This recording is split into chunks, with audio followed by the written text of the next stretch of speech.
It's so nice to see you. We'll play and be happy that we're all here together again. Hello, boys and girls. Remember, it's me, Miss CJ.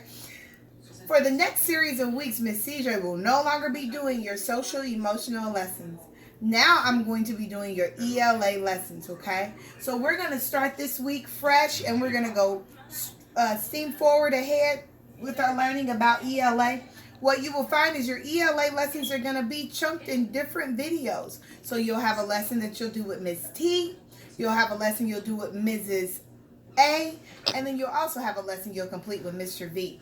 And Miss CJ here, I'm kind of like the glue that sticks it all together and helps it make sense to you. All right, we're going to begin today first by connecting some of the things that you were learning from Mr. V with Batman. And I have my very own pieces. And we know that there are straight lines and that there are curved lines, right? There are large straight lines and there are small straight lines. And there are the large curved line and there's the small curved line. But did you know, and I think that you do, you can use these lines to help create many different things. In the world of ELA, which is English Language Arts, our biggest portion of learning about English Language Arts is that we use it as a tool for communication. We communicate verbally. That's by speaking. We communicate by writing, our written word, right? And so, long time ago, before man really understood how to communicate clearly, sometimes it came out in grunts. Sometimes they used written language to express and to document things that happen, okay? And so I have 3 forms of communication we're going to take some time to really kind of explore and learn about. We know that there are letters. Our letters are a little different than our numbers and our shapes. With our letters, letters make sounds, right? We know that there are uppercase letters and there are lowercase letters. And we know that our letters speak to us. They make sounds. And so also, even with the letters making sounds, some of those letters are super special and they have more than one sound, right? Then we also know with letters, they can partner up and team up and do amazing things in words. So we use our letters to help create words, right? That's where some of our verbal communication comes to play. Then we have our category here, numbers. The difference between letters and numbers, remember letters give us sounds, they speak to us. But numbers have quantities.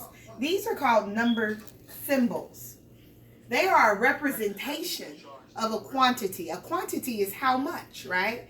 So if I point to this number here, which is the number 1, this represents 1, right? It is a single quantity, all right? When I point to 3, it may look like this. 1, 2, 3. That is the number symbol. This is the quantity. This number symbol represents this quantity.